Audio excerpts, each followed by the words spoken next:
In the village of Münzkirchen, Austria, there's a family tomb that's been visited for 3 generations. It lists the names of parents, siblings, children, a shoemaker, his wife, the people they raised. But one name is missing. Not because they forgot, not because they ran out of space, because they erased her on purpose. The missing name belongs to Maria Mandl, the woman prisoners called the Beast of Auschwitz. As head overseer of the women's camp, she personally selected hundreds of thousands of women and children for the gas chambers. She held absolute power over life and death. And when the war ended and everything collapsed, she returned to Münzkirchen, walked up to her father's house, and knocked. The door stayed shut. This is the story of Maria Mandl and the family who decided she was never one of them. The woman they called the Beast. Maria Mandl wasn't a guard. She wasn't following orders from someone else. She was the head overseer of the women's camp at Auschwitz-Birkenau, one of the highest-ranking female SS officers in the entire Nazi camp system. The women and children who passed through those gates answered to her. She personally selected prisoners for the gas chambers. She organised the selections with the same efficiency other people might bring to scheduling a work shift. Survivors would later testify that she took pleasure in the power she held, that she would beat prisoners for minor infractions, that she showed no hesitation when sending mothers and their children to die. One survivor recalled that Mandl would walk through the barracks at night, selecting women at random for punishment, or worse. She also created the women's orchestra at Auschwitz. Prisoners with musical talent were gathered together and forced to play as new transports arrived, as columns marched to forced labour, as selections took place. The music was meant to create calm, to mask the horror of what was happening. Mandl considered it one of her proudest achievements. The death toll attributed to her complicity reaches 500,000 people, 500,000 human beings. For this, prisoners gave her a name that stuck, the Beast of Auschwitz. But here's what makes her story different from so many others. Maria Mandl came from what the locals called a good Catholic family. A family that actively opposed the Third Reich when supporting it would have been easier, safer, and more profitable. Which raises the question that drives everything else. How does a family like that produce someone like her? And more importantly, what did they do when they realised what she had become? The shoemaker, who said no. To understand what the Mandl family did after the war, you first have to understand who they were before it. Franz Mandl was a shoemaker in Münzkirchen, a small village in Upper Austria near the German border. He supported the Christian Social Party, the conservative Catholic faction that stood in direct opposition to Hitler's movement. This wasn't a casual political preference. In the Austria of the 1930s, choosing sides meant something. The Christian Socials and the Nazis were bitter enemies, and Franz Mandl made his position clear. When Austria was annexed in 1938 and Nazi membership became the path to opportunity, Franz Mandl didn't take it. Joining the party would have meant more customers, better standing in the community, protection from the suspicions that fell on those who held back. He stayed exactly where he was, politically and morally. His wife Anna was devoutly Catholic. Their household ran on the rhythms of the church, Mass on Sundays, prayers before meals, the steady certainty of faith in a world that was becoming less certain by the day. They raised 4 or 5 children in that small village, and by all accounts, they were respected members of the community.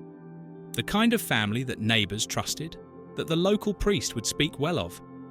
The former mayor of Münzkirchen, Martin Zauner, would later describe them as a good Catholic family who were definitely against the Third Reich. This is important, because when we talk about perpetrators' families, the wives, parents, children of people who committed atrocities, we usually assume they were complicit, that they enabled the evil, or at least looked the other way, that they benefited from the regime and therefore shared in its guilt. The Mandl family was none of those things. They were the exact opposite, and that makes what happened next even more significant. The break that came before the crimes. Here's what most people miss about this story. and it changes everything. Franz Mandl didn't disown his daughter after the war. He didn't disown her when the crimes became public, when the trials began, when the full horror of Auschwitz was revealed to the world. He severed contact in 1938. The moment Maria voluntarily took a job at the concentration camps, her father was done. Think about the timing. In 1938, the death camps hadn't been built yet. The gas chambers didn't exist. The systematic murder of millions was still years away. What Franz Mandl knew in 1938 was simply that his daughter had chosen to work for a system he found morally repugnant, a system built on cruelty and control. The early camps were brutal enough. Political prisoners, Jews, anyone the regime deemed undesirable. They were beaten, starved, worked to exhaustion. Franz didn't need to know what the camps would become. He knew enough about what they already were. That was enough. A shoemaker in rural Austria made a moral judgment about his daughter that history wouldn't confirm for another 7 years. He didn't need the Nuremberg trials to tell him what he already knew. He didn't need photographs of mass graves or survivor testimony. He looked at the path his daughter had chosen and decided, that is not my daughter anymore. Most parents would have rationalized. Most parents would have told themselves that their child was just following orders, just doing a job, just trying to get ahead in difficult times. Franz Mandl refused to tell himself those lies. When Maria returned home in 1945, she wasn't returning to a family who would discover what she'd done. She was returning to a family who already knew they wanted nothing to do with her. A mother's final years. While Maria was rising through the ranks at Auschwitz, perfecting the selection process, overseeing the orchestra that played as prisoners marched to their deaths, her mother, Anna, was attending Mass every single day in Münzkirchen. She prayed for her daughter's eternal soul. Every morning, in that small village church, a mother knelt and asked God for mercy on behalf of someone whose crimes she couldn't fully imagine. Anna knew her daughter had chosen something terrible. She knew Franz had cut contact. She knew that Maria had placed herself beyond the reach of family, beyond the values they had tried to instill. But faith offers possibilities that family bonds cannot. The hope that even the worst among us might find redemption, that no soul is beyond saving if God wills it. Anna Mandl died in 1944, before the camps were liberated, before the world saw the photographs, before her daughter stood trial. She never knew the full scope of what Maria had done, and perhaps that was a mercy. She spent her final years seeking divine forgiveness for someone whose sins exceeded anything she could have conceived. There's something unbearably sad about that image. A mother on her knees, praying for a daughter who at that very moment might be pointing at a line of women and children, sending half to the right for slave labour and half to the left for immediate death. The contrast is almost too stark to hold in your mind at once. When Maria heard of her mother's death, she was still at Auschwitz, still selecting, still overseeing. Whatever grief she felt, it didn't stop her from doing her job. The homecoming no one wanted. Maria Mandl survived the war. As Soviet forces closed in on Auschwitz in January 1945, she fled west with other SS personnel, disappearing into the chaos of a collapsing Reich. The Nazis had destroyed what records they could, burned documents, tried to erase the evidence of what they had done. Maria was part of that exodus, thousands of perpetrators melting into the flood of refugees, hoping to disappear. For 6 months, she evaded capture, moving through a Germany that was burning, hiding among the millions of refugees flooding the roads. Cities lay in ruins. The infrastructure had collapsed. In that chaos, a woman without her SS uniform was just another face in the crowd. In July 1945, she made her way back to Münzkirchen, back to the village where she had grown up, back to the house where her father still lived. Perhaps she thought that enough time had passed. Perhaps she thought that blood would prove thicker than politics. Perhaps she simply had nowhere else to go. She walked up to Franz Mandl's door and knocked. What happened next defined everything that came after. The door that stayed closed. Franz Mandl refused to let his daughter inside. The man who had raised her, who had taught her right from wrong in a Catholic household, who had watched her take her first communion and learn her prayers, he looked at what she had become and said no. No shelter, no food, no family. The rejection wasn't quiet or ambiguous, it was absolute. Maria Mandl, who had held the power of life and death over hundreds of thousands of people, now stood on her father's doorstep and was turned away like a stranger, like someone who had no claim to the name she carried. 7 years earlier, he had made his decision. Nothing that happened since, not the war's end, not Germany's defeat, not his daughter's obvious desperation, had changed his mind. But here's the detail that turns the knife even deeper. She wasn't alone when she arrived. Maria was travelling with 2 companions. One was her lover, a camp commandant named Walter Adolf Langleist. The other was a Jewish prisoner named Mose. Let that sink in. The woman who had sent hundreds of thousands of Jews to their deaths was now fleeing alongside a Jewish prisoner. The hierarchy that had defined her existence, the absolute division between those who lived and those who died, between the powerful and the powerless, had completely inverted. The uniform was gone.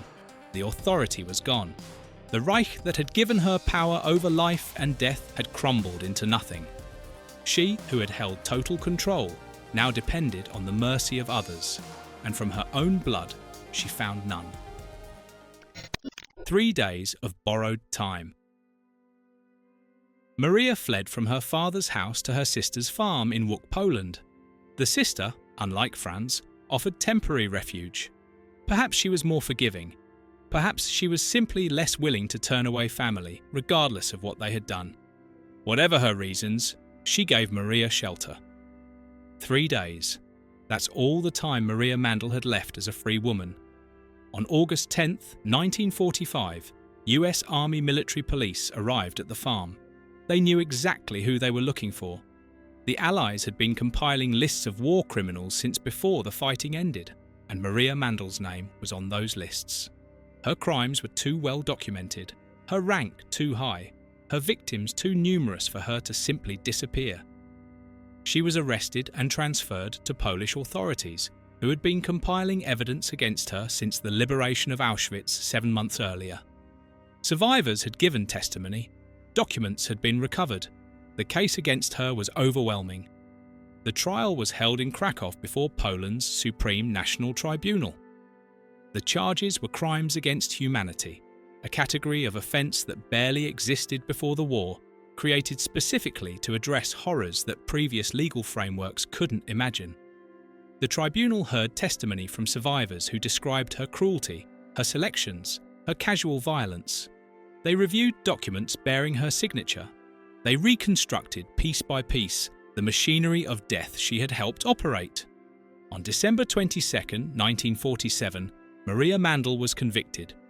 On January 24, 1948, at 7:32 in the morning, she was hanged in Krakow prison. She was 36 years old. In her final hours, she shared a cell with Stanisława Rakwałowa, a Polish prisoner who later reported that Mandl asked for forgiveness, though whether she meant it or for whom remains unclear. Her body was used for medical study, then buried in an unmarked grave at Rakowicki Cemetery on March 6, 1948. No headstone, no marker, nothing to indicate who lay beneath the earth. Her father did not request her remains. He could have brought her home, buried her in the family plot, given her at least that final acknowledgement of kinship. He chose not to. The verdict carved in stone. But the story doesn't end with her execution. What the Mandl family did next was even more deliberate, and it's still visible today. The Mandl family tomb still stands in Münzkirchen. You can visit it. Franz is listed there. Anna is listed there. The other children are listed there. Generations of Mandls, recorded in stone, their names preserved for anyone who comes to pay respects. Maria's name is not engraved anywhere on it. This wasn't an oversight. It wasn't an administrative gap or a failure of record keeping. It was a choice a deliberate, permanent act of rejection that the family maintained across generations.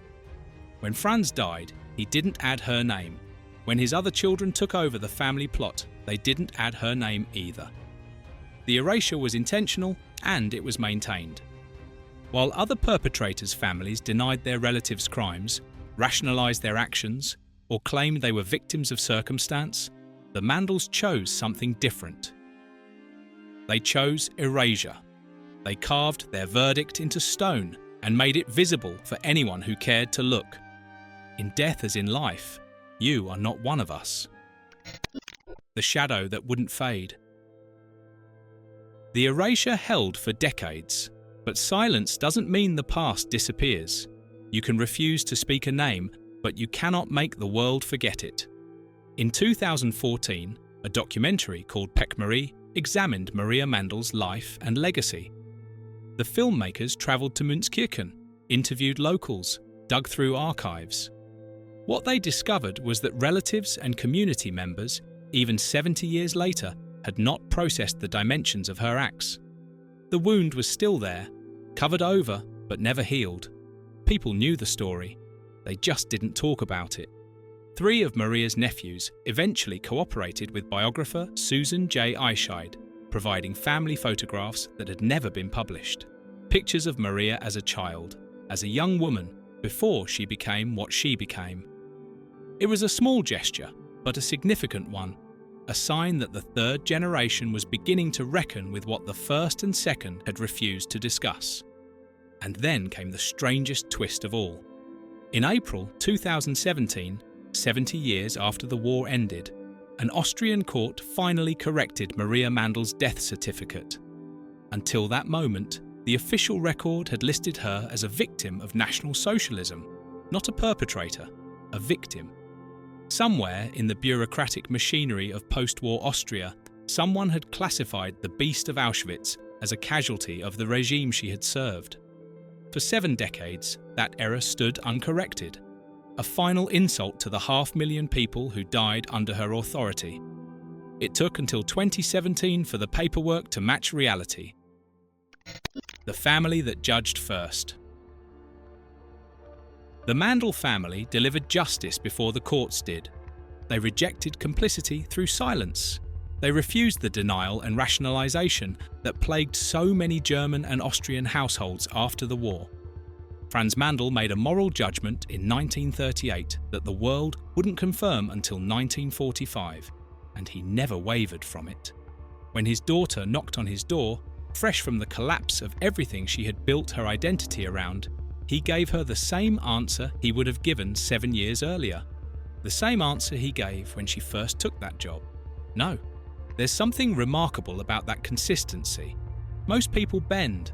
Most people find ways to excuse the inexcusable when it wears a familiar face.